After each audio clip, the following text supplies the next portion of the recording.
TorahCafe.com. Hi everybody, I'm very excited to be here. I want to thank Chabad and all the people who were involved in setting up this live stream. So hi to everybody that's watching us live, and of course hi to everybody that's watching us after we go live on the video that was recorded. I'll tell you a little bit about myself and about what this video is all about. So I'd like to thank Chabad for actually coming down to my office to do this here at my office. My business is actually a company called Blue Switch. So I've been in business, my company has been in business since the year 2000. We develop apps, we do websites, we do online marketing, everything and anything to do with tech. I've been doing tech my whole life. I started when I was 9 years old, 40 now, so it's been a ride. I was the kid that when everybody was out playing football, I was sitting in front of a computer pecking away. I like to say that I was a geek before it was cool to be a geek. I like to say that it's cool now, because if I say it enough, then I think it does become cool. So I was that kid. That's the one. So I mean, it's nice that now I get to use that in business, and I could use that as my livelihood, which is great. So some years ago, I guess due to my experience and being from Yid, it was recommended that I find out more about this organization, an organization called TAG. And it was about 4 or 5 years ago that I found out a little bit more about it. I met with the founders, Rabbi Moshe Drew and Rabbi Nechemia Gottlieb, and I was really blown away. I didn't know what to expect at the time, but after meeting them, it wasn't at all what I expected. So when I met Rabbi Moshe Drew, for example, I said, well, what would you do for a guy like me? A guy like me, I'm a hacker. I could get past any filter. You know, these filters on the computer don't mean anything to me. So tag is worthless for a guy like me. And he smiled and he said, you don't really understand what our mission is. He said, I'm not here to try to lock you up. I'm not here to try to do something to you against your will. That's not what TAG's mission is at all. TAG is here for you so that you could be the person that you want to be. So that means that we're going to make your online life match your offline life. Just like there are things that you wouldn't do offline or that you don't want to have access to offline, we're here to help you do that online. Not because we're policemen, but because that's what you want in your life to grow and to make your life safe. And so I had a complete paradigm shift when I heard that. And I said, that makes so much sense. So it's not about somebody being a policeman, it's about me growing and me choosing. And he said, in fact, after you set up your filters, you could call TAG at any time. You could take off your filters. You could tweak your filters. So from that moment on, I was basically sold. And I basically bought into that concept, which is we're here to help people, the organization is here to help people grow on their terms. Since that time, TAG is an organization, so I'm actually one of the directors of the Flatbush office of TAG. TAG stands for Technology Awareness Group. So this organization was started in Lakewood, but it has grown tremendously. So as I mentioned, I'm from the Flatbush office in Brooklyn. And just in Brooklyn alone, we have 3 offices. We have an office in Flatbush, there's an office in Williamsburg, and there's an office in Borough Park. There's, at this point, I've lost count. It's maybe 36 offices worldwide. Forgive me, Rav Nechemia and Rav Moshe, if I get it wrong. It's 34, 36, 40 maybe. And there's basically a TAG office in every major city around the world that has any sort of Jewish population. And it's really great because all of the offices work together and they interact, which is great because we can share ideas, we can share stories, we can talk about best practices. It makes all of us greater than just the individual or the individual office. So me, I've been lucky to work with many different institutions. I guess it's because of my background. I'm not the traditional, I'm not a Rav, obviously. So I'm not here to talk about anything to do with halacha or anything to do with spirituality. I may mention some things with spirituality, but that's not my forte. I like to say I'm the Shabbos Goy of TAG. I'm a regular businessman, and I could talk a lot about technology, but as I said, the rabbinic stuff is not my forte. So I'm not here to say what's usher and what's mutter. Everybody has their Rav. I'll leave that to everybody else to go to their Rav to ask them their questions. For me, I'm going to talk a little bit more about the technical.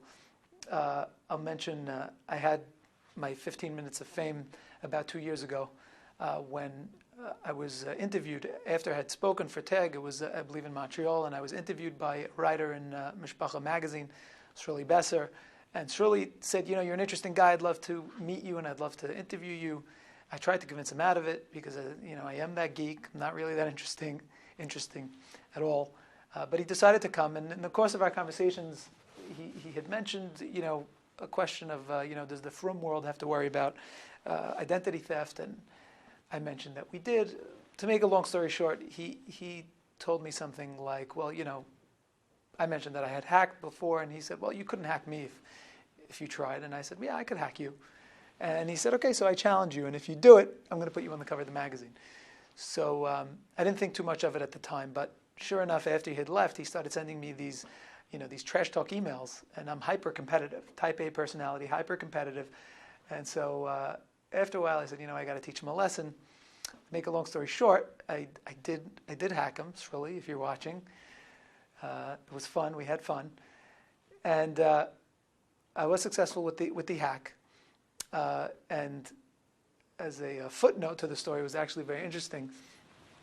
My wife told me, now that you hacked him, you better make sure that they don't put you on the cover. She wants us always to maintain, humility at all costs. My wife's an amazing person. She's a tremendous balas chesed. She gets it from my in-laws, who are tremendous balei chesed. My mother-in-law started a cancer center in Brooklyn, community cancer center, to help the frum world with, unfortunately, with a lot of the cancer that goes on. And they do an unbelievable job of staying out of the spotlight. So my wife said the same thing to me. And I called Shirley and said, Shirley, obviously, I don't think that you were putting me on the cover. And this is a very uncomfortable conversation because, it's going to sound like I won this. But it's a shalom bias issue. And my wife asked me to mention it. And Shirley tells me, Cham Ovadia Yosef, at the time, I'm from the Sephardic community, so of course Cham Ovadia is a major name to us. Cham Ovadia Zatzal, he said, he just passed away. Don't you think we have anyone better to put on the cover? I was pretty embarrassed. Well, of course, I went back to my wife, screaming. A few weeks later, the magazine came out, and sure enough, I was on the cover, and I called Shirley and said, Shirley, what's going on? I thought we had a deal. And he said, ha ha ha, tell your wife I made you a rock star. Don't worry about it. So that was my 15 minutes of my claim to fame in the Jewish world. So from that time on a positive note, a lot of organizations reached out to me. They had read the article, they had heard about me, and I guess I come from a different angle, not the usual angle, so it was very interesting.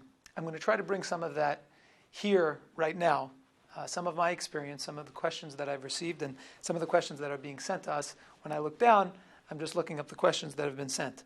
So, and I'm going to lead off actually with this question. This was a common question. I believe that people can email, anyone who wants to email the questions. The email address is live@tegflatbush.com. Again, it's live, L-I-V-E, at teg, T-A-G, Flatbush, F-L-A-T-B-U-S-H.com. I believe it's on the screen. I'm not totally sure if it's on the screen. If it's not, again, it's live@tegflatbush.com. Don't be afraid. Email the questions. If I don't get to them now, hopefully somebody will respond to you via email with your questions. So could you please explain some of the negative effects of smartphones? And another question which I thought would be connected is there a difference of what should be allowed for different ages? So I think by now, mostly everybody should know somewhat of what the dangers are. So if I had to boil it down, I would say there's basically three different general areas of concern that we have when it comes to smartphones, and it's internet in general. Smartphones is just one angle, one avenue. But when we talk about the dangers, we're really talking about any internet-enabled device. So that could be smartphones, it could be laptop computers, it could be tablets, it could be game consoles. If you have an Xbox that's connected to the internet, your risks are really the same. And where the risks come in fall under, let's say, three major categories. So one area of concern, of course, which everybody knows is, let's say, inappropriate, explicit material. lack of a better term, schmutz and things related to that, and how that affects everybody. Another area of concern is social media. When we talk about social media, we're talking about Facebook, Instagram, and we're going to talk a little bit about, what the dangers are connected with those. Thirdly, I would say it's the communication risks, and I'm including in that just basic things like texting, WhatsApp, I guess maybe Snapchat falls under that. And if you don't know what these things are, hopefully, if I have enough time, I'm going to get to them. Not sure how much time we have, but the crew here will signal me if I start to talk too much and I go over. So each area of concern brings with it its own dangers. If we talk about texting, for example, one of the most common questions I get when I speak publicly, I open the forum to questions. I always get the question of, well, what could be wrong with WhatsApp? There's nothing wrong with WhatsApp. What could be wrong with texting? My son, my daughter. So one of the things I'd like to mention, I'm going to be talking in general about these dangers. We need to really realize that we're kind of all in the same boat here. This is not about our parents. It's not about our children. It's about us. Of course, that lends itself to being about our children and about our parents. But nobody should think that, this is only about my children. It's not only about your children. Because if you're not doing something in your life, then certainly your children are not going to be doing anything in their lives. That doesn't mean we shouldn't be, doing things for our children and setting the boundaries for our children, maybe even going further than we do for ourselves. But it does mean that we need to look at ourselves and take a look at ourselves and our families to see what we could do for each one of us. Excuse me a second. So, as I mentioned, what could be wrong with WhatsApp? So, what I'm seeing now, I've been in my business, as I mentioned, since the year 2000. Before that, I had another business. We merged in the year 2000. What's happening now, especially with the younger generation, kids who grow up with texting and with WhatsApp, it really ends up being their primary method of communication. And it's even more than that, because when you're texting, let's say psychologists have keyed the term the online disinhibition effect. Online disinhibition effect. We're not communicating and we're not interacting with a person face to face. It's very, very different than a face-to-face communication. It's different. I'm not saying it's better. I'm not saying it's worse. But one thing it doesn't have is when I'm speaking and I'm texting and I'm WhatsApping, I'm not seeing that other person and I'm not getting visual cues. So that means that I can say something. I don't see facial cues. I don't know how that person's reacting. How many times have we sent a text message that was totally benign, or we meant it totally benign, but the other person took it very negatively? And next thing you know, you're in a fight with your spouse or your friend because you sent them a text message. It was meant to be a joke, or it was meant totally differently, but the person took it in a very negative light. Those things in real life don't happen as often, because if somebody sees me, if I'm interacting with somebody and I say something that's benign, I have a smile on my face, we can talk, that doesn't usually happen. Or let's say another example. And this is an example I like to give to some of the younger people when I speak at some of the schools and the meisters. So I'll say, how many of us have used LOL? Well, now it's out of fashion. But we've all in the past used LOL, which means laugh out loud, or laughing out loud. But how many of us have ever laughed when sending LOL? Never, right? It's actually never happened. It's almost come to the point where we say LOL and we look like this. LOL. That's how we do it. And so what happens when, especially the younger generation, and the reason I mention the younger generation is because as adults, we've developed our communication skills to a certain extent. We're set in a certain pattern. We have our ways. We've had that development, whereas the younger generation that's developing it for the first time, they're developing it with these tools at the same time. So they're developing this concept of, I'm going to tell my friend that I'm laughing and I'm really not. And they'll do that on a constant basis. So they're training themselves to really say one thing and feel another. They're training themselves to say something and not care that much about how the other person is taking it. And what happens when they're constantly doing this? So there's an element of skill that's missing. That's number one. personal skills, communication skills are being lost. That's number one. Number two, the boundaries are kind of getting blurred. So whereas I wouldn't necessarily say something in real life because maybe I wouldn't want to see that feedback, I would get, maybe I would get hurt or I feel bad for making another person feel bad. I don't necessarily have those red lines when it comes to texting or WhatsApping. And I may do that. And that's where the online disinhibition effect comes from. I'm less inhibited. Take that to the next level. What the types of things that I text? It's very easy for me to say, I would never want somebody, I would never take, let's say, a photo album of mine, a personal photo album of mine, and hand it to somebody and say, here you go, here's my photo album, go crazy, right? I wouldn't do that. It's private. But I have no qualms with texting pictures all the time. Why is that? So the answer is because we all have this feeling of, well, it's not real, it's kind of, I'm anonymous. I can do whatever I want. I'm sending it to a friend. What could really be wrong with that? And that's not even to even mention the whole concept of WhatsApp. If we talk about WhatsApp for a second, where we have WhatsApp groups and we have admins of WhatsApp groups, and who's the admin and who's allowed in the WhatsApp group and who's not allowed in the WhatsApp group. I say, Baruch Hashem, I'm not in school right now in this age because I wouldn't be able to hack it. Because like I said, I was that geek who wasn't playing football. Imagine a kid like me, I wasn't going to be invited into all the WhatsApp groups. Those admins were not going to allow me in. I was going to be the guy not allowed in the group. Or if I was allowed in the group, I was going to get thrown out of the group.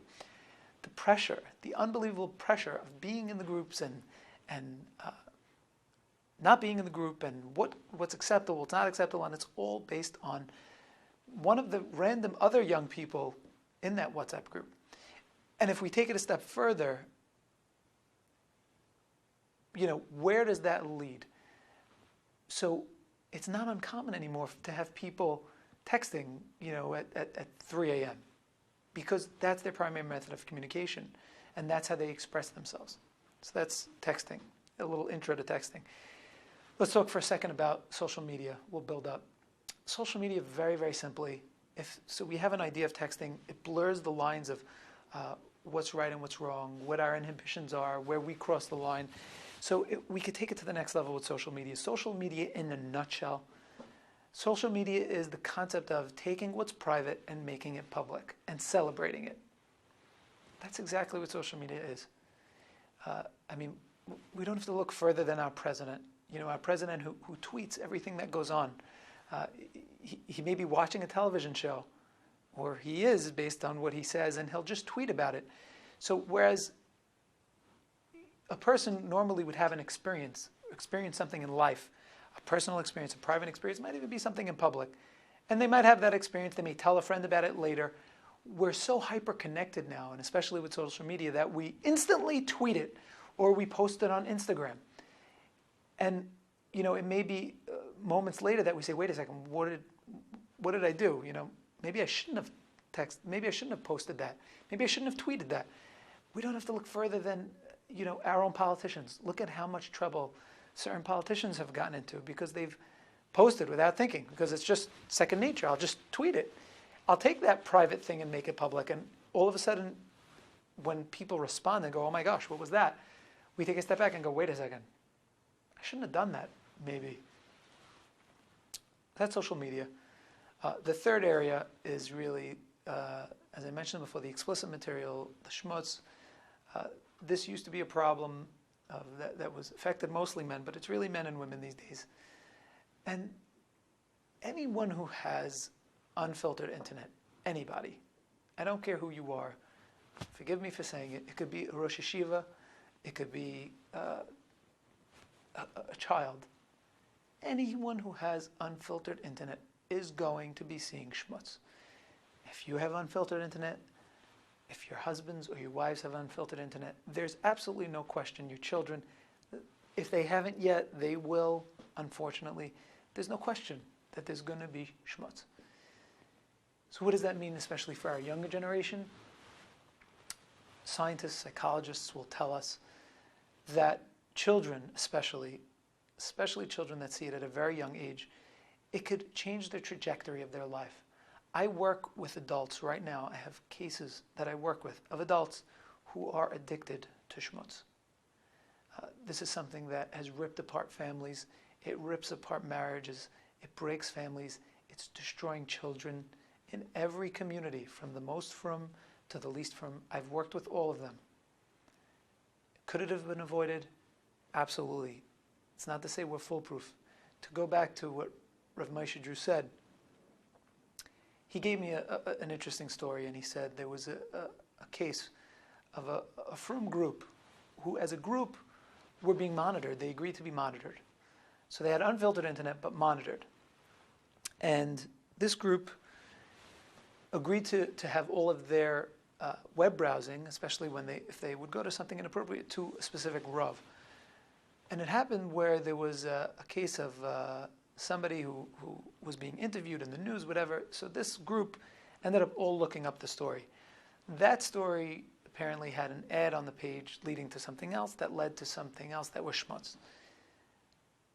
An overwhelming majority clicked on it. And the question is, why would they click on the schmutz? It makes no sense. They know they're being monitored. They know the Rav's going to find out. And the answer is because if they reach that stage, credit once again to Rav Moshe Drew on this one, if they reach that stage where they see that pop-up ad or where they see that schmutzy, today we call it clickbait. If they see that clickbait, they're going to click on it. And it's understood that nobody is going to withstand that nisayon. The goal is to reach a point where we're not in that nisayon, right? So that I'm not presented with that clickbait that I have to say, oh, I'm not going to click on it. We're all human. We know, we're all in the same boat here. The goal is to try to make our lives a little safer so that we're not presented with it in the first place. So I think those three, I think we answered the question with that. Can you please explain some of the negative effects of the smartphone? I think we answered it. And is there a difference which should be allowed for different ages? And this, absolutely. There was an article in the New York Times even recently, not to quote the New York Times per se, but happened to be an article in the New York Times that talked about, it was interviewing psychologists and different people in the field, and it was talking about what age to get children cell phones. And I'm not going to paraphrase, but at the end of the day, the article basically was saying, as late as possible. Try to delay it and get the children as late as possible for all the reasons that I mentioned. It's noteworthy to say that, for example, the American Academy of Pediatrics recommends absolutely filters on all internet devices for this reason, because again, when children are exposed to these things, as adults, we've kind of developed a lot of the skills and a lot of communication skills, a lot of the how to deal with a lot of these things. Children don't have that, and especially, for example, with schmutz, kids who see that stuff at a very young age, those are the kids that are most at risk when they become adults. So jumping here to another question, is there anything I should be aware of about a class WhatsApp group? So yes, absolutely there's something to be aware of. So as I mentioned, WhatsApp, obviously, and I should say this in general, I'm not here to bash technology. I'm addicted to technology, which is why I do what I do with Tag.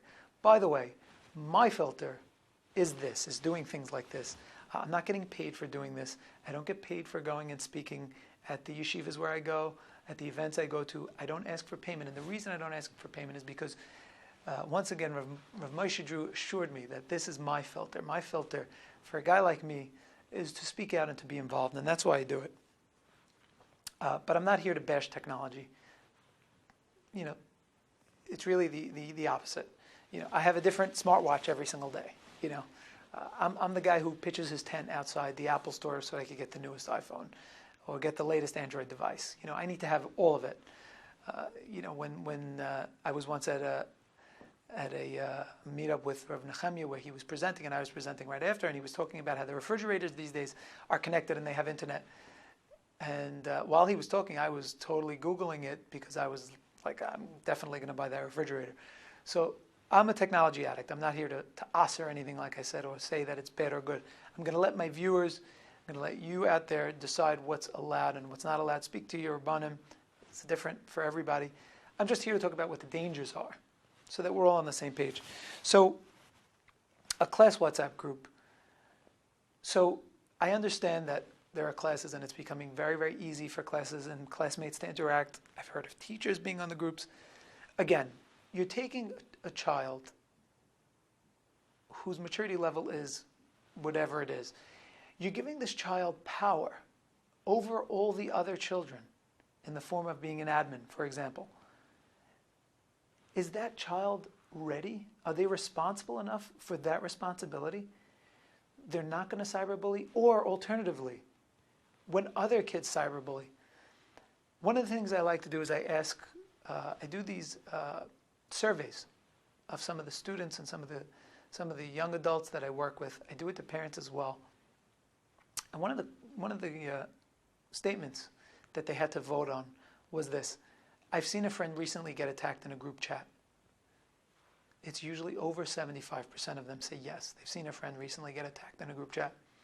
The follow-up question is, when my friend was getting attacked in a group chat, I stepped in and tried to stop it. And it's almost nothing. Who has the power? Who has the enough of self-confidence to go against the grain when they see a friend getting attacked and they don't want to be the one that's getting attacked? I'm going to step in and be the guy. So we wouldn't take our car keys, right? We wouldn't take our car keys and toss them to our child and say, "Here you go, son."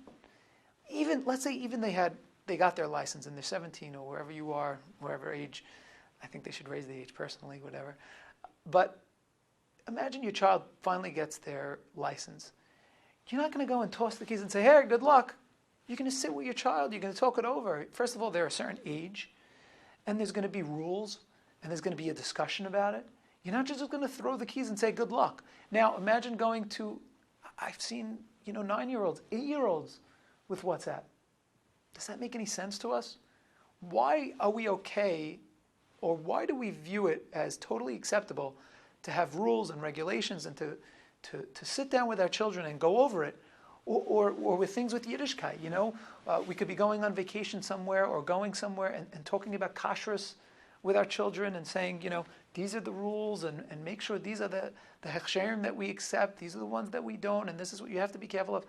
Why would we do that in the rest of our life, but not in technology, when we know how dangerous technology is and all the dangers that it leads to? Texting while driving is more dangerous right now, kills more people than drunk driving. And yet, when it comes to drunk driving, we may be, of course, drunk driving is, super dangerous. Texting while driving is more dangerous. Are we teaching our kids? When we hand the car keys to our children, are we talking to them about obeying the rules of the road? Or are we talking to them about technology and saying, don't text while driving, it's not that important? Why are they texting while driving, we should ask. One of the questions I ask and I survey is, when I get a text message or a WhatsApp, I find it extremely difficult not to answer right away. 80% will say yes. They get that text. There's that desire, that burning desire to respond right away. And of course, texting while driving is dangerous. Of course it is, because when we're getting that text, we can't control ourselves. We can't control ourselves from responding right away. But are we doing what we need to do as parents? So a class WhatsApp group, again, I'm not here to say whether it's right or wrong. Maybe someone will counter and say, well, what if the admin is a teacher and a teacher is moderating? Maybe I'll let you discuss it with your schools. I'm here to talk about the dangers and what I see. I get calls constantly about cyberbullying on WhatsApp, being left out, being attacked. Is there a way to do it safe? Possibly. Again, we'll let you decide. Let's look for another question. What is inappropriate about a social media site like Instagram or Facebook? So we talked a little bit about that. I'll add to it from what we said before. Instagram and Facebook, I get a lot of people saying, well, I have a private account. My daughter has a private Instagram account, so therefore there's nothing wrong with that. So there is, because Instagram, first of all, is not only about your friends and whether your profile is private or not. You have access to everybody else that's public. So anyone who's going on Instagram, they're seeing everybody else. Sometimes it's celebrities. It could be the guy down the street. It could be a person in Australia. It could be anyone, anywhere. And it's whatever they feel like posting. And again, the concept is to take what's private and make it public. Are those the values that we're seeing in the rest of the world? The values that celebrities espouse, are those our values? Forget about Yiddishkeit for a second. Just as being a moral human being, are those the values? Of course, our morality comes from Torah, but again, I'm not qualified to talk Torah. But just values. We look at the world and we look at what's going on. We look at the stories that come out constantly and the things that are coming out on social media. Are those the values that we want for our families? So even our children that have private accounts, they're interacting and they're espousing that same ideology. That ideology of what's private should be public from now on. What happens when they're constantly thinking of that? Where does it lead when our children constantly feel like what's private should be public? So how many of our children today realize that when something is digital, it's there forever? How many of our children understand that if they text something to a friend or they post something to Instagram privately, it's there forever? Oh, you could delete it, you could try to delete it, but it's never deleted. Once it's digital, it never goes away. It's backed up somewhere, it was retweeted, or someone else texted it to somebody else. It's there forever. That means the stakes are super, super high. That means that before we really, if you think about it, before we text anything or post anything on social media, and again, I know people do it for business. I myself, I'm guilty. I do social media marketing here in this office. But for us, how much more responsible do we have to be? Think twice before posting anything and texting anything because it's there forever. And how much more so our children seeing inside to the private lives of other people, of other random people, people that we would never look to for any concept of morality. What is the problem with Snapchat? So we didn't really talk about Snapchat. I know Snapchat is, very popular now. For those that don't know, Snapchat is a way to communicate where whatever I send to the other person gets deleted automatically. So once again, this app was created again so that people would be less inhibited. So any last shred of dignity gets thrown away, and I'll do whatever. I wouldn't normally send this, but hey, it's going to get deleted anyway. But as I mentioned, nothing really goes away. Nothing really ever gets deleted. Of course, the other person could take a snapshot, or they could take a picture with another device. I see it with kids, a lot of kids using Snapchat because it's great because their teachers and their parents don't see what they're doing if they look at their phone. So again, it's that same concept, just like with social media, it's the less inhibitions.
Okay, let's go on to the next question. Why does it become a school responsibility and not just left to the parents? That's an excellent question. So we personally, specifically in the Flatbush office of TAG, have been working with a lot of schools. And the reason we do is because it doesn't really work when one of the kids in the class is on the program and the rest aren't. Because the kids interact, like we mentioned, there's class WhatsApp groups, there's texting, there's everything that goes on, play dates.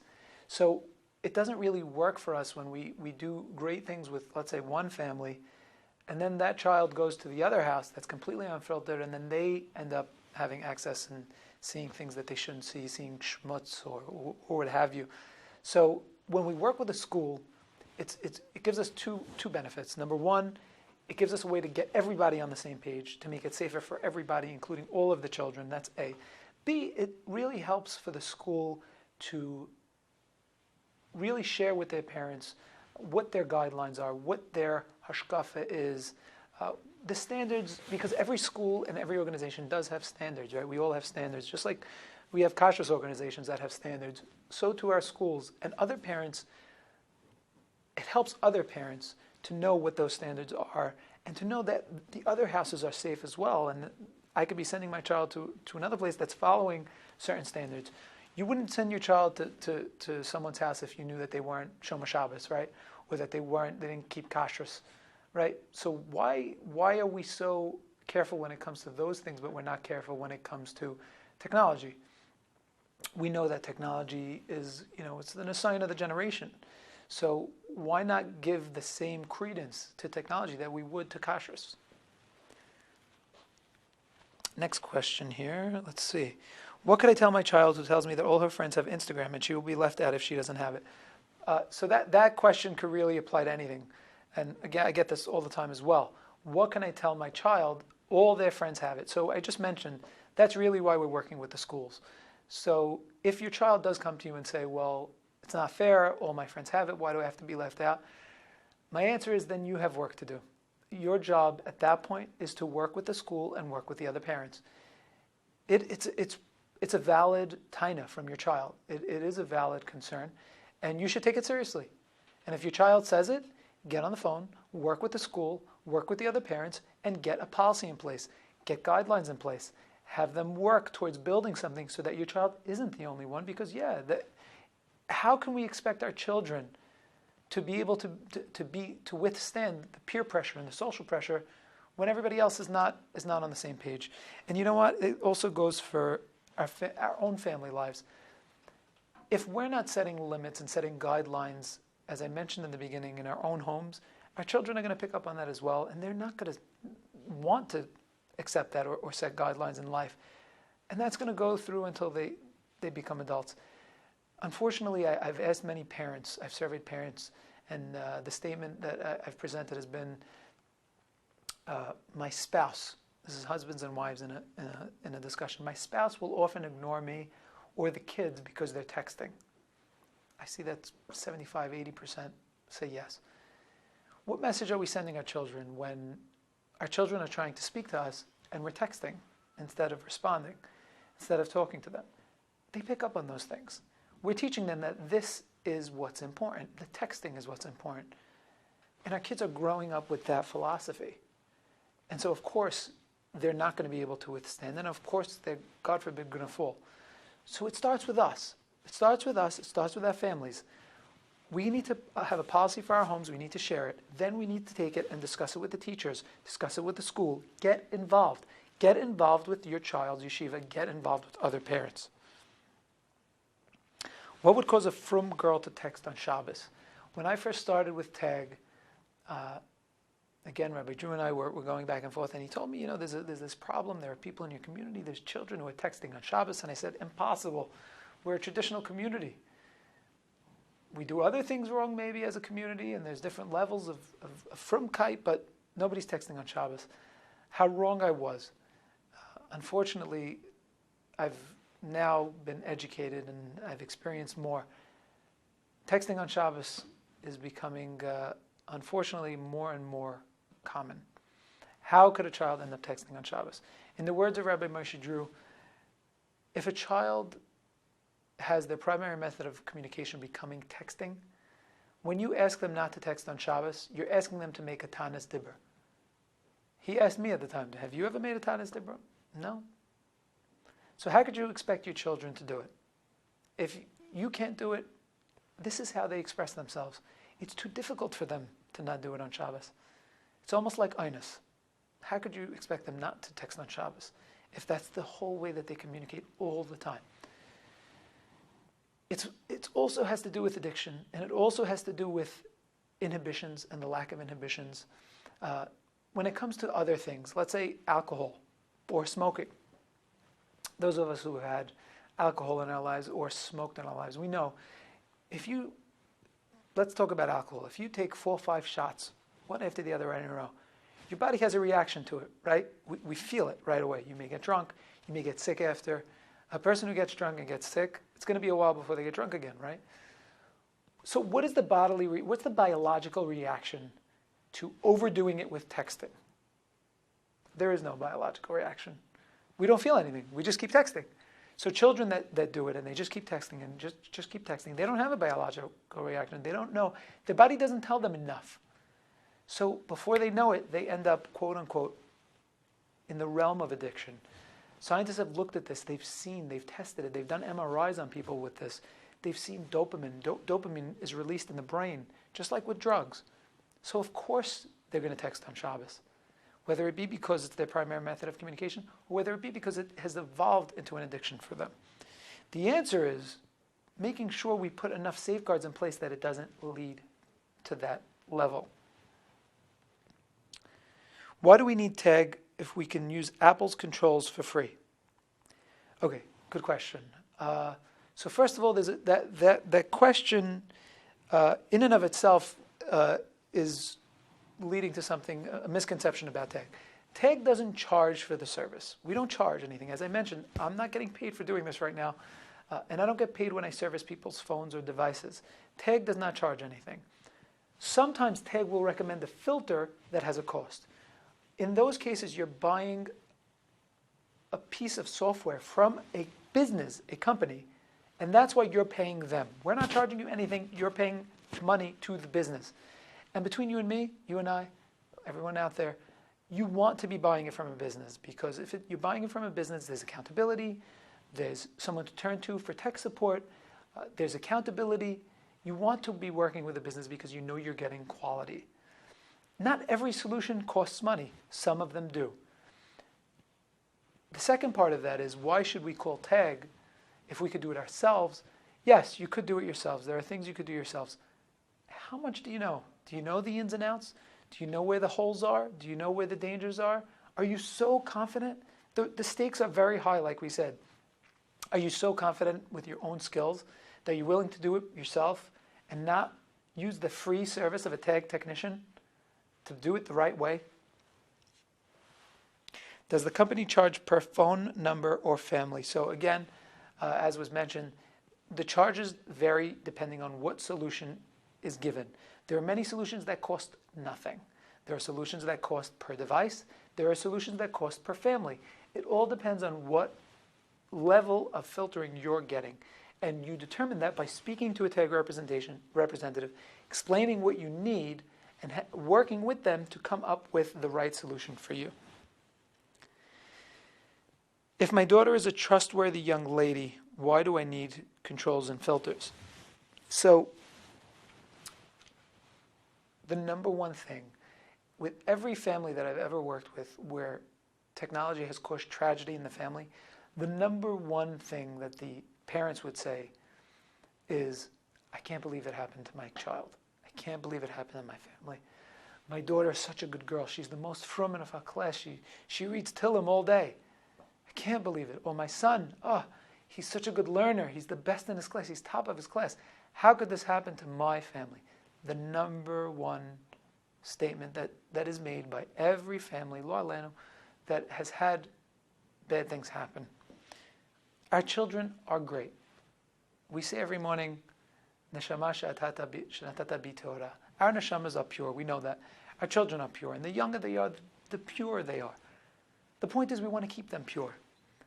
What do you think is going to happen to a child, a curious young child, who's using the internet very innocently?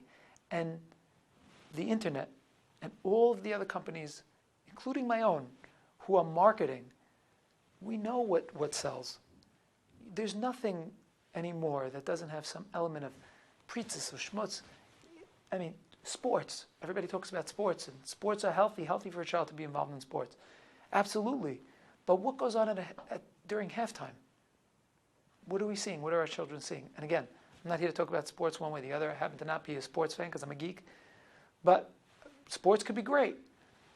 But we see the tie-in of Pritzes and Schmutz with sports. So when a child has unfettered access, they're naturally going to be curious.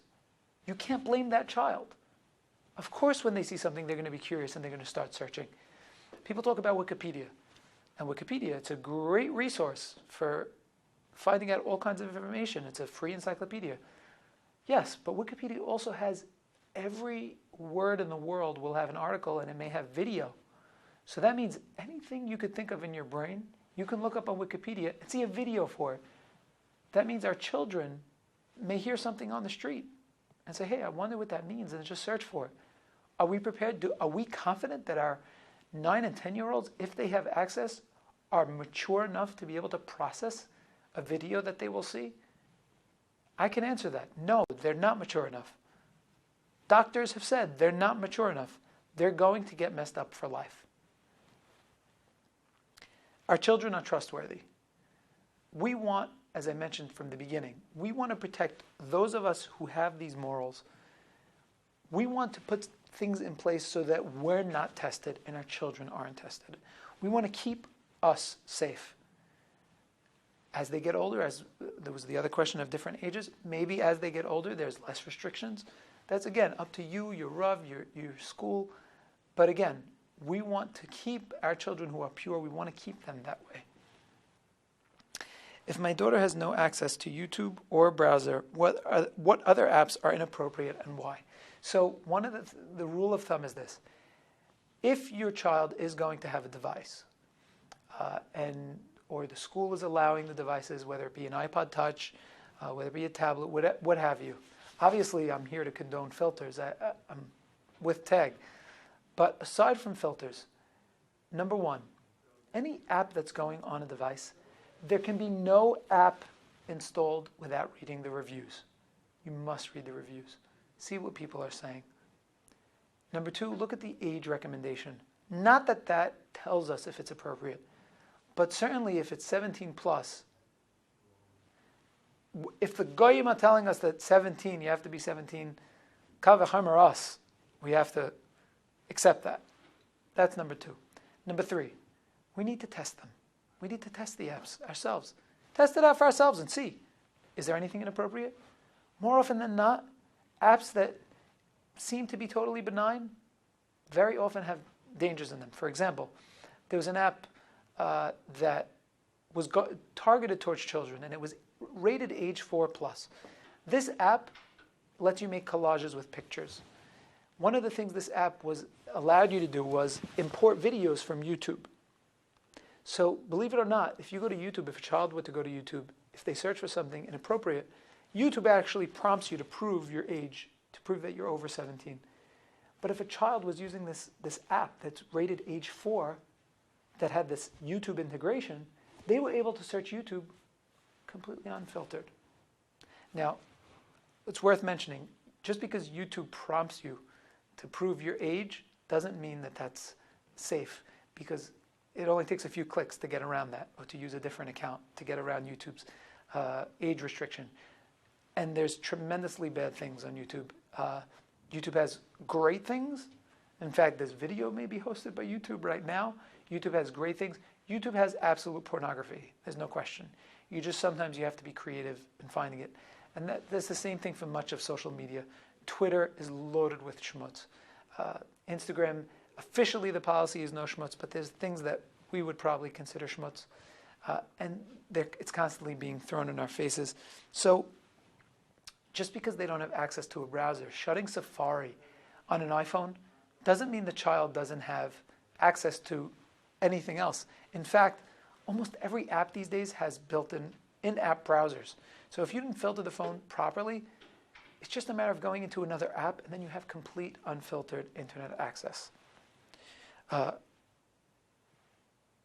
If that's the case, then what we need to do for ourselves and our family is make sure that everything that we're doing as a family is being discussed, the guidelines are clear, and we are aware of what all of us are doing as a family.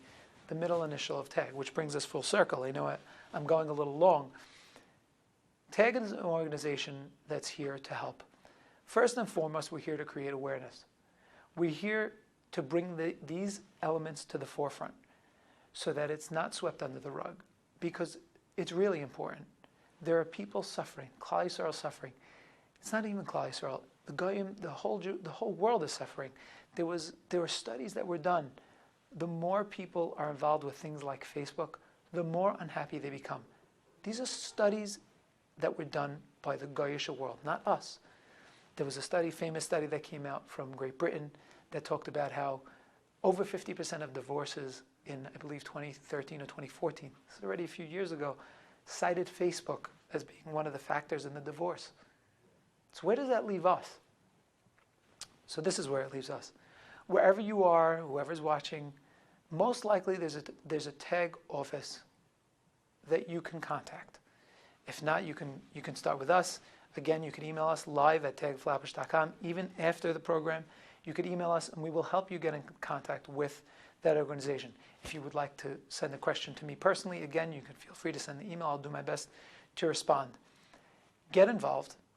The A in TAG stands for awareness. The most important thing, if we're going to overcome this test, is for us to create awareness among ourselves and among our schools, our families, our schools, our community centers, what have you. If you don't do it and you don't get involved, nobody is going to do it. And unfortunately, there's going to be more. God forbid our children should be part of the statistics. That's what we don't want. TAG is here ready to help for free, to give of our time, to guide you, and to give you technical service. Where many times we'll collaborate, we'll find out questions, we'll come back to you. If you have a game console in the house, you need to have filtering. There are solutions that you can install that will filter the whole house in one shot. There are solution after solution, but you're not going to get to those solutions if you're not interacting with us. So with that, I'd like to end and say thank you very much once again to all those involved who put this together. I appreciate it. Thank you for inviting me. And an admonition to everyone who's watching, please, after you finish this, get up, decide to make a change, and reach out to TAG and to those schools so that you are involved. Thank you very much.